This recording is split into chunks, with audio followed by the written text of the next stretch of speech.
Strawberry brought here by the devil. We're gonna walk through like I did here, trying to find my next clue.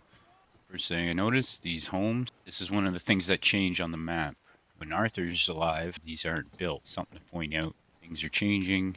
Clues could be in different people. Like we might have to jump from John to Arthur because the environments change. Now we come across here. This imagery here. When you see skulls like this, they typically they're not good. They're bad omens. They also just kind of linked me here from the goat thing because one of the first things I see when you get to the goat, the jagged, pointy goat's head, the spider imagery, and then you get here and you got this, and you got these crossing patterns, kind of more like a web, kind of indicated we're in a spider web. Everything's confusing. I'm realizing, I might be in a spider web. I'm also on a bridge, and there's another bridge right there. Let's look at the map again. So we're about 5 clues ahead of the turkey here, where we got our first double bridge. And we went to the goat, this guy up here. No bridge, but he brought us here. And again, we got 2 bridges, among other connections to the last clue. Sometimes how the clues will work. So we were connected with double bridges to get here. So that was my thought when I got here. It was also paralleling Butcher's Creek, so I thought maybe we were looking for some tally mark.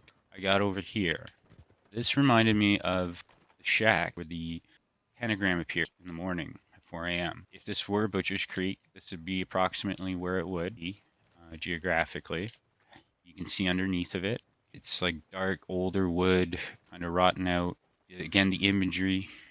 You have all these kind of skulls and antlers. The reason I say these, I'll show you a better example when we get to the hotel here. When it's not taxidermy, it's a little more sinister.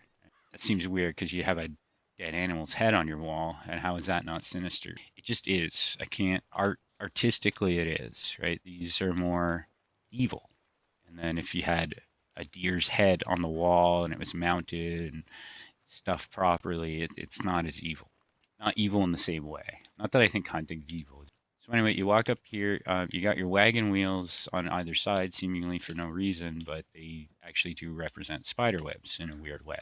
So you got your spider webs there, devil imagery, the horns, and then obviously killing people.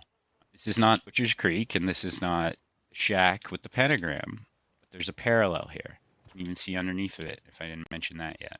If that's our pentagram, and I'm looking for a tally mark, I'm thinking maybe here. It kind of makes sense, right? The devil and that, so maybe I'll find him in here. So this is where I go. And this is one of the first places I realized like how far you can start taking the camera. Oh, geez. Never came down here with him here. Just having a smoke bud. He wasn't here when I was here. But one thing to notice too, when you come down, it leads you to a dead end. Maybe there's a clue here. I didn't spend much time here because I realized like that's a dead end. This one's got a little life to it, even when this guy's not here. It's got the bucket and the cup and these 2 planks here, which at the time I was like, maybe that's a 2 some kind, and this is the second mark. So you had the 2 prisoners here too, so I was thinking that. Also, you can see there's tallies behind them. See that there? Obviously, those represent days spent in prison, but it still connects you back to the original tally marks. Again, parallels. Oh, I never noticed. You could see under the stairs. Wow. What do you got in there? Fish, landfish. What it says? Landfish? Yeah, I didn't really come up with much here. So 2 planks and 2 prisoners, maybe that's all I had for the prison. Let's get out of here. Okay, so if I don't find it in the prison, maybe I'll find it in the hotel. Right? The hotel has bathrooms. I didn't see a bathroom in the jail. So maybe I'll find something representing a tally mark over here in the hotel. Now this place, guys, this is a destination for the game. Look, welcome center. Right? This is when you realize too, definitely playing a game. Welcome to the game. Right out here, I could talk for like an hour, but we'll go inside and I'll try not to get distracted by all of this. So right here, this is what I wanted to say about this is where they show you the differences in the skulls and the antlers. They divide it for you with this railing. In the middle, it's divided, just like our border, how we discovered our border symbol. It was divided. Duality of man is what's being presented here. Just like everything, like the honor system. It's a big theme throughout the entire game. Right here, it's represented visually. You have this antlers, the skull, right? No skin, everything's bare. And the reason I say this one is evil. Fire, brimstone, right? I don't know what the beaver represents yet, or this guy is clearly Arthur looking up at the devil. This is Arthur's spirit animal, or our spirit animal, or John. So yeah, you got your fire, your brimstone, your skull imagery. This is hell. We're here. You know, it's nice and cozy. You got this wallpaper, a velvet curtain, nice friendly deer. Look how friendly he looks compared to that guy. If it was just the heads. This guy's nice. That guy's bad. So right here, they're showing you the division. And then right here, you got $2. That's the other funny thing too. It's like they're both men or males. Yeah, $2. Here's the duality of man. As you walk closer, move in, you get them together. This is both of them. Because we all got to work together, like John and Arthur, even though they're not opposites, but kinda. They're brothers, but they have very different ways of going about life and duality of man. I'm not a philosopher. I'm not an art teacher either, but that's what's going on here. Okay, we're gonna get a room because I want to change my hat. New York. All right. So it's funny they mention New York City all the time because there's a few places where they kind of push you out of the game, and that's one of them. Verbiage and the cigarette card. Just a couple of cigarette cards that don't represent GTA or Red Dead Redemption locations. That's kind of a hint. You might have to leave the game.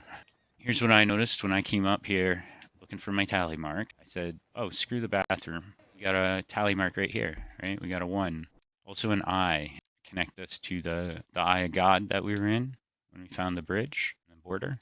So yeah, you see it's not even a 1. See these, the 3, the 2, they have like doodads and symmetry to them that make them look like numbers. You know, it's got an angle at the top. That's it. Normally this kind of 1 would have like a little line at the bottom, a little line at the top, but this one doesn't. So that's a mark, man. That's like a tally mark. Can you find 4 or 5 more? I don't know. I didn't. What I did find though when I came in here, you find shit on the bed, literal shit. And I did make a short and a video on it because I was convinced at the time I'd found our next tally mark and I did. But I posted the short of the video of the shit, and a lot of people made fun of me. So I took it down because it was kind of embarrassing. Also, I realized I didn't know at the time that it was timing. So a couple people went to look for it and they didn't see it. That made me realize it was a timing thing. See, a couple other people did see it, so I know that it was real. Whether it's a day of the week, year, I have no idea. Maybe you got to follow a certain trail for it, it'll appear for you. I have no idea. But it was there, and I made a video, and I've seen other people make posts and videos of it too. I'm wondering what it is. Basically, it was a blob of shit. It's so hard to work the camera in here too. So there was a blob of shit right here on this side of the bed. And on this side of the bed, there was like a squiggly line that kind of pointed to the blob of shit. And it was just like a squiggly line. But I took that, the 1 on the door, and the squiggly line as some sort of marking, like a tally. We were now starting another hunt for maybe tally marks, where my mindset was at this point. Again, Butcher's Creek, I just following the trail, and we end up here. This isn't even our room, right? Our room's the other room. We're in room 2. I'm gonna cut all this out, but I gotta change my hat. The Dreamcatcher outfit. Okay, our Dreamcatcher hat. Does this hat remind anybody of anything? I don't think the outfits play a part in the finish. What they are hints. Sometimes they're rewards. I think what the Dreamcatcher hat here is, and maybe this is why my mind is fucked. This hat always reminded me of a turkey. For 2 reasons. First, the feathers. You could say a peacock, but to me the coloring is a turkey. The hat itself reminds me of like a pilgrim's hat I'd always see in cartoons what a pilgrim would wear. And then they just kind of put a like, turkey imagery of the feathers on the front of it. And why is that significant? We all got stuck at Window Rock, and I found a turkey. That's kind of the point, right? Like we were supposed to get stuck at Window Rock, and somebody was supposed to find a turkey. It's the dream catcher hat. It is like a pilgrim hat, right? Look, it's even got the buckle. And I associate pilgrims with turkeys. So I'm gonna cut all this. I want my magic hat. There's a little tip a lot of people don't realize too.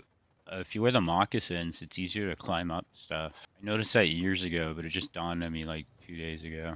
It's like, oh yeah, it really helped me out a lot. In case nobody's noticed, I'm trying to look like I'm in my pajamas. don't know. That's more like my house coat, but I think this one works better. Right? Because we're dream questing. We're dreaming. I didn't have a bath, you weirdo, you pervert. Just this alone. Go look at my other videos with Arthur. He's wearing this exact hat. The chair, how it's like a cowboy. It's one of the hats you steal from like the O'Driscolls. You actually get to keep.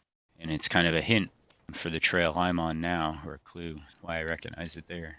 Sometimes the clothes are clues. Even this hat I'm wearing, like this hat, you know how much work you got to put in for this hat? And nobody wears it. Stupid. Once you do the dream quest, kind of it gets all this other meaning, and you start like I was just saying about the buckle with the turkey. Right? This is also kind of like reminiscent of a pilgrim hat, so it reminds me of the giant leap of faith I took to do all this shit. And it's got the same color feathers on the side, and it's also a bird. If you look at it, the way they arrange the feathers here, so it's like you have a bird on your head. They're leading me as birds. It's almost like the birds on your ear kind of thing. Not the light's not perfect right now. Look a lot like a bird on your head if you look at it at the right angle. So yeah, it just fit with everything I'm doing here in the dream quest, and you can kind of see through it like when you come down here. So it's like a cloud. And this is all once you go in the dream quest, all this kind of links you together, and you realize why this hat's so stupid and why it's a reward for doing a tedious stuff. Not horrible. I had fun doing it, but a lot of it was really annoying, man. Trying to get some of those little bird feathers, real tedious. All this shit out here. Mess up my moccasins.